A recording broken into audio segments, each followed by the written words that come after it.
ಎಲ್ರಿಗೂ ನಮಸ್ಕಾರ. ಪಾಕಶೃಂಗಾರದ ಅಡುಗೆ ಮನೆಗೆ ಸ್ವಾಗತ. ಫ್ರೆಂಡ್ಸ್, ನಾನಿವತ್ತು ಕ್ವಿಕ್ ಆ್ಯಂಡ್ ಈಸಿ ನಾರ್ತ್ ಕರ್ನಾಟಕದ ಸ್ಪೆಷಲ್ ಉಪವಾಸ ಮತ್ತು ವೃತದಲ್ಲಿ ತಿನ್ನುವಂತಹ ಸಾಬುದಾನಿ ಚೂಡ ರೆಸಿಪಿನ ಶೇರ್ ಮಾಡ್ತಾ ಇದ್ದೀನಿ. ಈ ಸಾಬುದಾನಿ ಚೂಡ ಮಾರ್ಕೆಟಲ್ಲಿ ಕೂಡ ನಿಮಗೆ ಸಿಗುತ್ತೆ.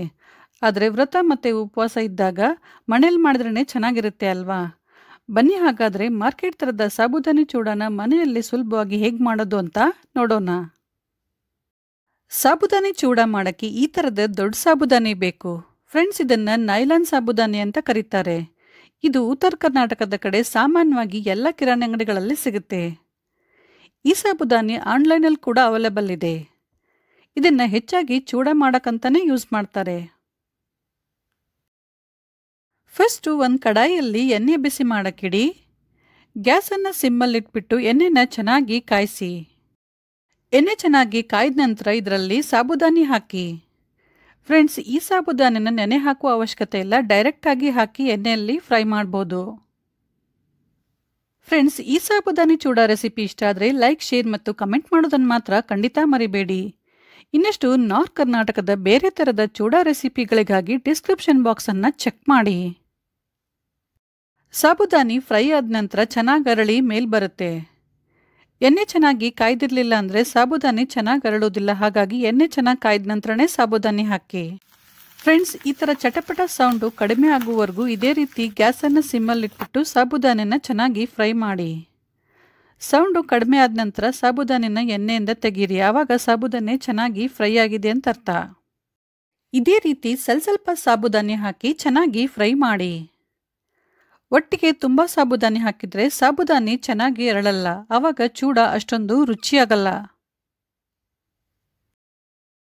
ಎಲ್ಲ ಸಾಬುದಾನಿನ ಚೆನ್ನಾಗಿ ಫ್ರೈ ಮಾಡಿದ ನಂತರ ನೆಕ್ಸ್ಟ್ ಇವಾಗ ಇದೇ ಕಡಾಯಿಯಲ್ಲಿ ಶೇಂಗಾ ಹಾಕಿ. ಫ್ರೆಂಡ್ಸ್, ಈ ಚೂಡಕ್ಕೆ ಶೇಂಗಾ ಸ್ವಲ್ಪ ಜಾಸ್ತಿನೇ ಬೇಕು. ಗ್ಯಾಸನ್ನು ಸಿಮ್ಮಲ್ಲಿಟ್ಬಿಟ್ಟು ಶೇಂಗಾನ ಚೆನ್ನಾಗಿ ಫ್ರೈ ಮಾಡಿ ನಂತರ ಒಂದು ಪ್ಲೇಟಲ್ಲಿ ತೆಗೆಯಿರಿ. ಫ್ರೆಂಡ್ಸ್, ಆಲ್ರೆಡಿ ನಾನು ಸಾಬುದಾನಿ ಕಿಚಡಿ, ಸಾಬುದಾನಿ ಉಂಡೆ, ಸಾಬುದಾನಿ ತಾಲಿಪಟ್ ಮತ್ತು ಬೆಲ್ಲ ಹಾಕಿ ಮಾಡಿದ ಸಾಬುದಾನಿ ಪಾಯಸ ರೆಸಿಪಿನ ಶೇರ್ ಮಾಡಿದ್ದೀನಿ. ಈ ಸಲ ನವರಾತ್ರಿ ವ್ರತದಲ್ಲಿ ಈ ರೆಸಿಪಿಗಳನ್ನು ಖಂಡಿತ ಟ್ರೈ ಮಾಡಿ. ಈ ಎಲ್ಲ ರೆಸಿಪಿಗಳ ಲಿಂಕನ್ನು ನಾನು ಡಿಸ್ಕ್ರಿಪ್ಷನ್ ಬಾಕ್ಸಲ್ಲಿ ಹಾಕಿದ್ದೀನಿ. ನಂತರ ಗೋಡಂಬಿ ಹಾಕಿ. ಗೋಡಂಬಿನ ಕೂಡ ಗ್ಯಾಸನ್ನು ಸಿಮ್ಮಲ್ಲಿಟ್ಬಿಟ್ಟು ಚೆನ್ನಾಗಿ ಫ್ರೈ ಮಾಡಿ. ಗೋಡಂಬಿ ಚೆನ್ನಾಗಿ ಫ್ರೈ ಆದ ನಂತರ ಅದನ್ನು ಕೂಡ ಒಂದು ಪ್ಲೇಟಲ್ಲಿ ತೆಗೆದು ನೆಕ್ಸ್ಟು ಇದೇ ಕಡಾಯಿಯಲ್ಲಿ ವನದ್ರಾಕ್ಷಿ ಹಾಕಿ. ವನದ್ರಾಕ್ಷಿಯನ್ನು ಕೂಡ ಚೆನ್ನಾಗಿ ಫ್ರೈ ಮಾಡಿ ಅದನ್ನು ಕೂಡ ಒಂದು ಪ್ಲೇಟಲ್ಲಿ ತೆಗೆದು ಗ್ಯಾಸ್ ಆಫ್ ಮಾಡಿ.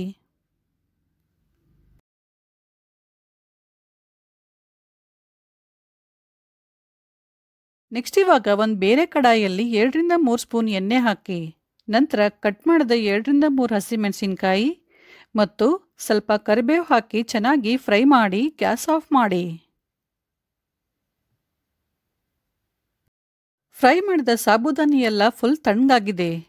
ನೆಕ್ಸ್ಟ್ ಇವಾಗ ಇದರಲ್ಲಿ ಮುಂಚೆ ರೆಡಿ ಮಾಡಿದ ಒಗ್ಗರಣೆನ ಹಾಕಿ. ನಂತರ ಸಕ್ಕರೆ ಪುಡಿ ಹಾಕಿ. ಸಕ್ಕರೆನ ಸ್ವಲ್ಪ ತರಿತರಿಯಾಗಿ ಪುಡಿ ಮಾಡ್ಕೊಂಡಿರಬೇಕು, ಫುಲ್ ನೈಸ್ ಇರಬಾರ್ದು. ಆಮೇಲೆ ರುಚಿಗೆ ತಕ್ಕಷ್ಟು ಉಪ್ಪು ಹಾಕಿ.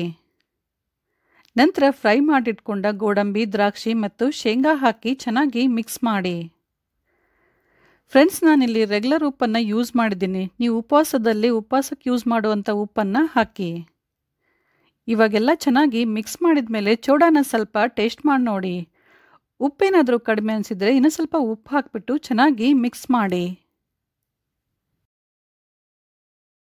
ಫ್ರೆಂಡ್ಸ್, ಈಗ ಕ್ರಿಸ್ಪಿ ಆ್ಯಂಡ್ ಟೇಸ್ಟಿ ಸಾಬುದಾನಿ ಚೂಡ ರೆಡಿಯಾಗಿದೆ. ಈ ಚೂಡನ ನೀವು ಒಂದು ಏರ್ಟೈಟ್ ಬಾಕ್ಸಲ್ಲಿ ಹಾಕಿಟ್ಕೊಂಡು 8-10 ದಿನಗಳವರೆಗೆ ಯೂಸ್ ಮಾಡಬಹುದು.